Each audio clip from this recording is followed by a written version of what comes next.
Please welcome Mr. Magnus Fredin.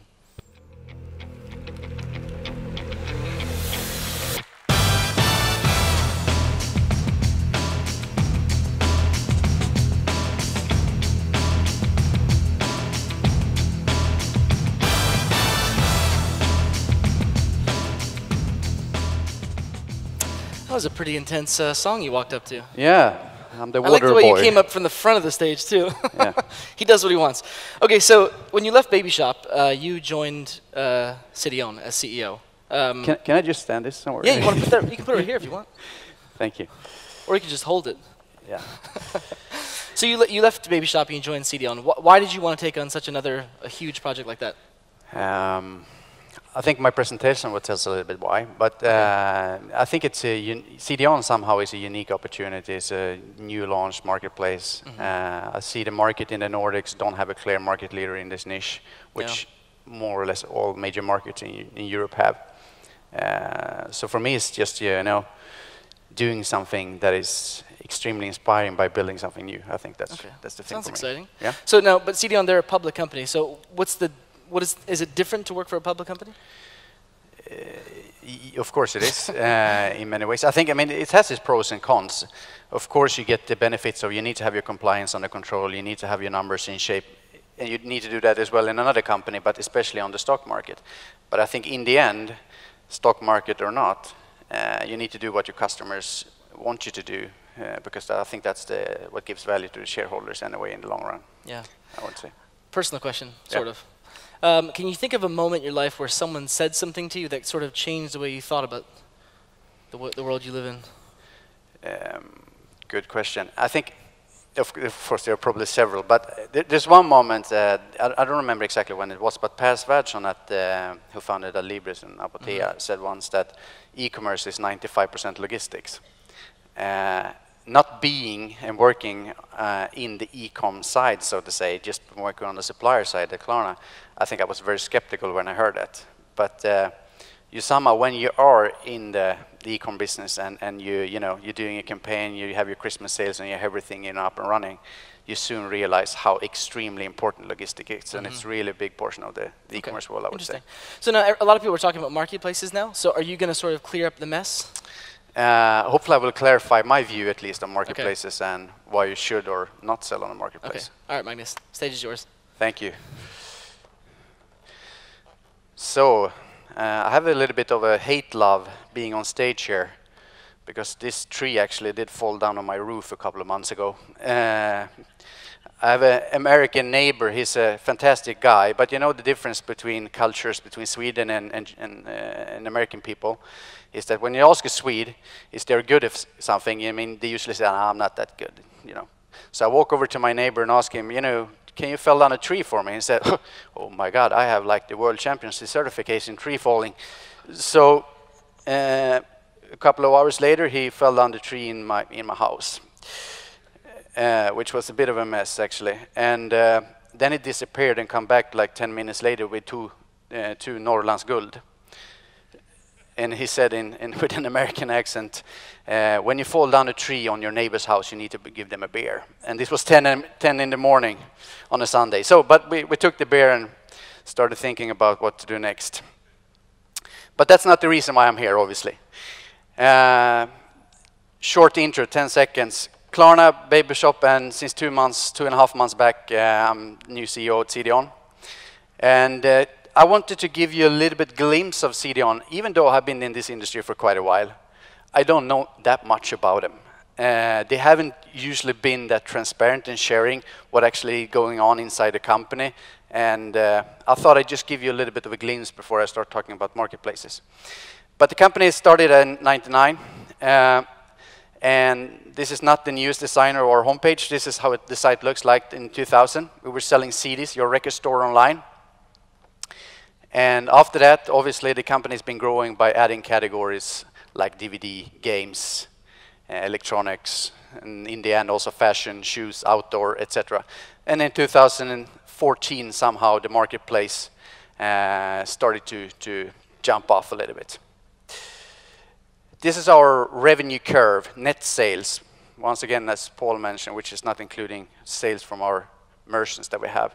So we're going from around 300 million up to 2.1 billion, a little bit down again, and then up. So we are around in the neighborhood of close up to 2 billion SEK in sales yearly revenue. So we have around 2 million active customers. Definition of active in our world is that they need to make a purchase 12 months ago. We have obviously a much bigger database. We have around 4 million orders we had in 2014, 85 million visitors, and the revenues comes mainly from Sweden, but we're also fairly big in Norway and Finland, a little bit in Denmark. But one thing that is unique with CDON, which also is a hard thing and a challenge, I would say, is that aided awareness, brand awareness in Sweden, it's higher than H&M online. And however, also it's also known, and the perception of the brand is still also a little bit connected to what we used to be, CDs and DVDs. But it's a phenomenal known brand in Sweden, I have to say. Our target group, or our customers, is 50-50, which shocked me a little bit when I started. We have females, which is 35-40, 40-45, and we have also women, which is, men, that is 25-30. So that's our strong group.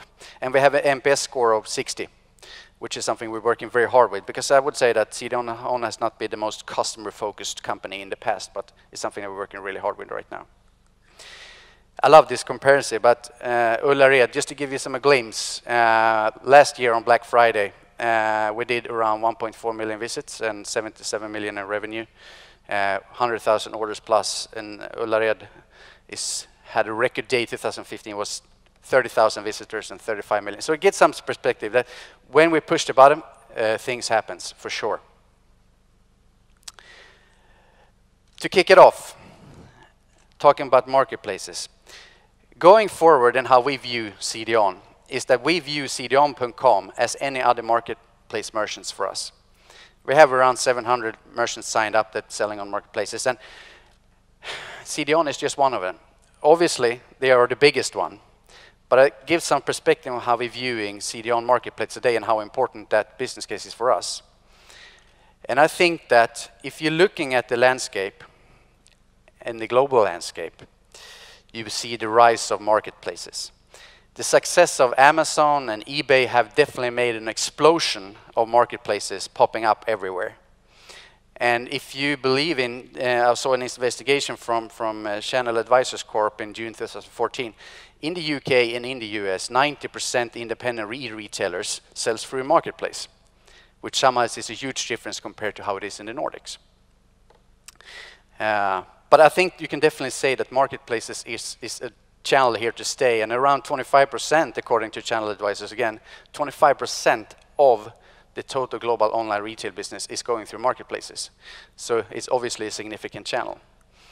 And if you're looking on global ranking by revenue on online companies, and you're looking at these top 20 companies, you have 5 that is marketplaces, and you have 3 that are in the absolutely top. So this says a lot about the customer and the consumers embracing the marketplace concept, I have to say. And also, it gives some perspective. I was supposed to show you a picture about the global reach of marketplaces, and you have Alibaba and Amazon. They're reaching about 20% of the total population over 15 years on desktop and home and workstations, which is quite a large portion. So, but looking at the US, we can clearly see a trend. And looking at the online, the retail change, the leading online retail change in the US, and it's not always fair to compare US against Europe, but in this case I have to say it's irrelevant. I would say it's a relevant trend, because on these top 10 retail chains in the US, 5 of them have launched a marketplace in one way or another, and allowing third-party sellers to sell to their customer base and capitalizing to that. And if you look at the Swedish landscape, it's a little bit different. In Germany or in the UK, which I spent quite some time working with e-commerce in one way or another, and I think that you always have a couple of players that has a very, very, very big market share. If we take Amazon, which is an example, in Germany they have around 17% market share and around 16% in the UK. But looking in Sweden, we don't have a clear leader. We don't have a clear, really who's really taking the lead in terms of taking the marketplace concept to the market. And my goal and what I hope is that CDON is going to be that player. And we're going to truly invest in doing what we can to take that lead. So the key question is, why sell on marketplaces? Well, I think it's not an easy answer to that. But I would try to clarify from my perspective why you should and what to consider if you will do it. But I think one important thing is that all online retailers somehow long-term view is to find customers that are loyal and stick to the brand. They want to build a profitable brand that scales. And profit and scales, these dynamic is not always that easy to manage. Because when you're growing in a fairly slow pace, you can keep your cost of sales normalized.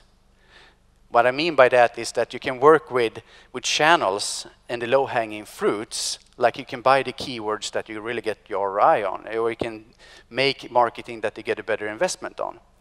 But if you want to scale that up, you will probably see, and I can assure you I'm talking from on experience as well, is that if you really want to grow fast, you're going to see the marketing investment go not in correlation with sales probably. It's going to be higher than what it used to be when you're growing slower. And I think that if you're looking at the landscape today, the click prices is going up, from my experience at least, and I think also that the retail change is going online now with H&M and everybody, and it's creating a huge competition. So it's not as easy as it used to be. You can just go out and spend money on Google and then you're going to get some sales. You need to do something more. And I think one key metrics, why I'm telling you this, is that I think this is a way how you can think about marketplaces. And I have an example here, is that if you have a merchant that's selling something on a marketplace, and they're selling the same products on their home web page. In this case, it's a pair of street shoes, it's a shirt, it's a winter jacket, total value, 2,200 SEK. And let's assume it's a 10% commission for the seller on a marketplace. It can be 5, it can be 15, but let's assume it's 10. And it's going to cost you then 220 SEK in marketing spend to get that 2,200 back. So then if you can compare it with, I naturally have now made the second option more expensive.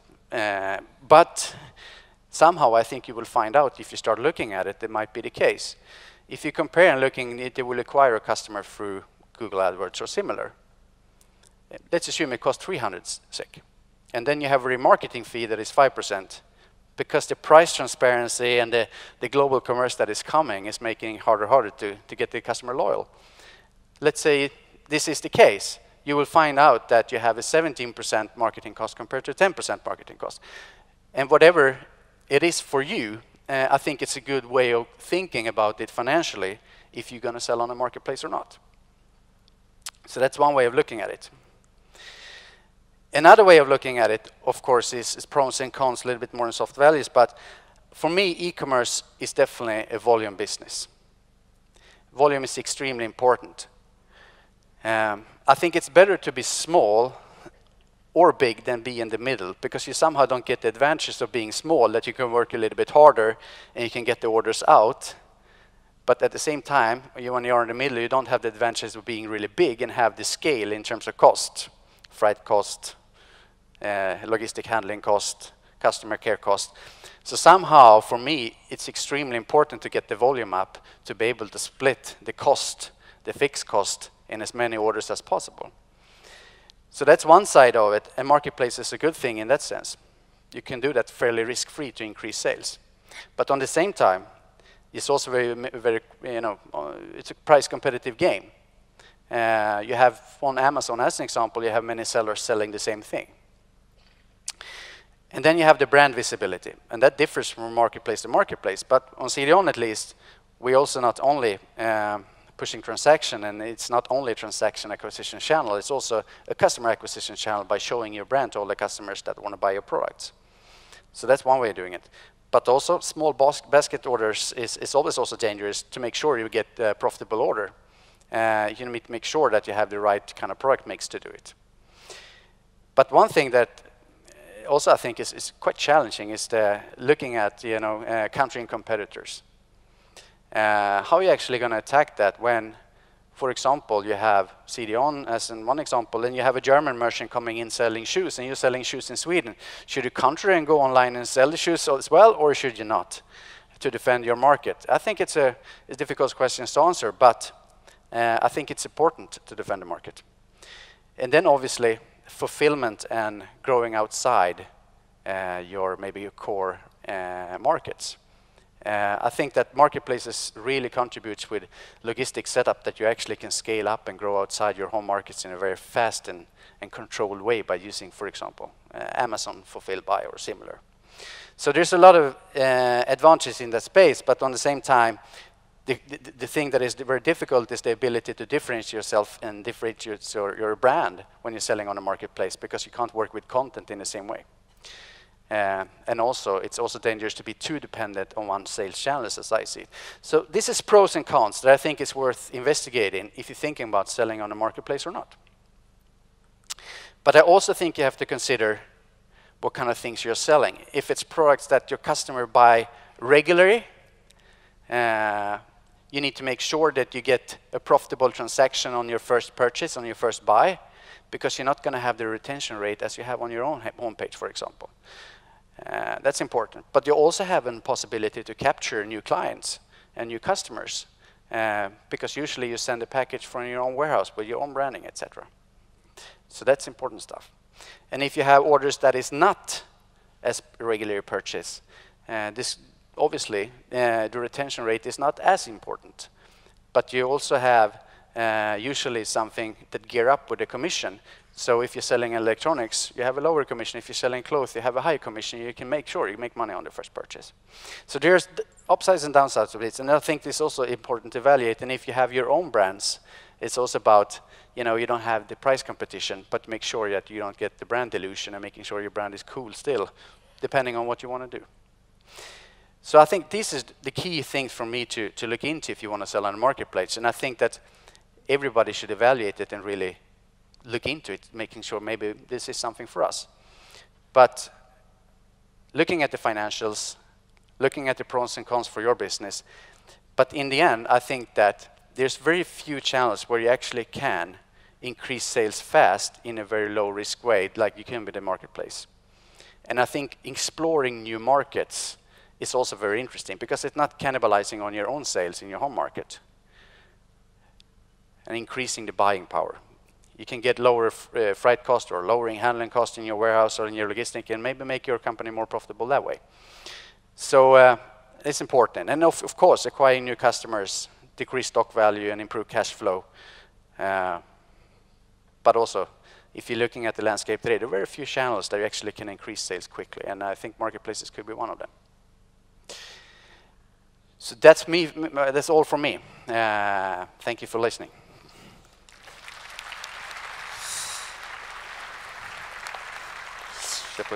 Thank you, Magnus. So I think we actually want to see if you guys have any questions for Magnus. Yeah. And you can answer them if you want. Yeah, hopefully. Mikael or Connie, do you guys have any questions? Yeah, I have two questions actually. The first one I don't think there is an answer to, but I think it's interesting hearing your reasoning. So, for me, there's a very thin line of what is marketplaces today and what is becoming marketplaces, with all the buzz that is going on with Wish and what is Uber actually, if you want to define that from that perspective and so on. So there's a lot of things happening in that ecosystem. And then when you're talking about CDON and the brand value of CDON, where would you see a very, very strong consumer brand? Take as an example, there are many great shoe companies out there, but let's take Nike as an example. Where are they in terms of a e-commerce marketplace platforms as CDON going forward, would you say? Where are if I understand your question right, where are Nike compared to you? No, what value do they bring into the CDON chain? You mean? Exactly. Okay, I think good question. Now, I think in the end, what you see from my point of view in general in the e-commerce landscape is that you have companies like Nike, which is a producer, but they're also a distributor and a retailer. You have companies like Zalando, who actually are a reseller and need to add value in the chain between someone who is making the products and the consumer. And then you have mass players like Alibaba, like Amazon, that either have inventory or not have inventory and pushing it out and taking basically small players to the market and making it, you know, in that way that they can have all these players and making it a very, very powerful combination with the traffic they have on their site. And then you have Alibaba who take distributors and producers directly to the market.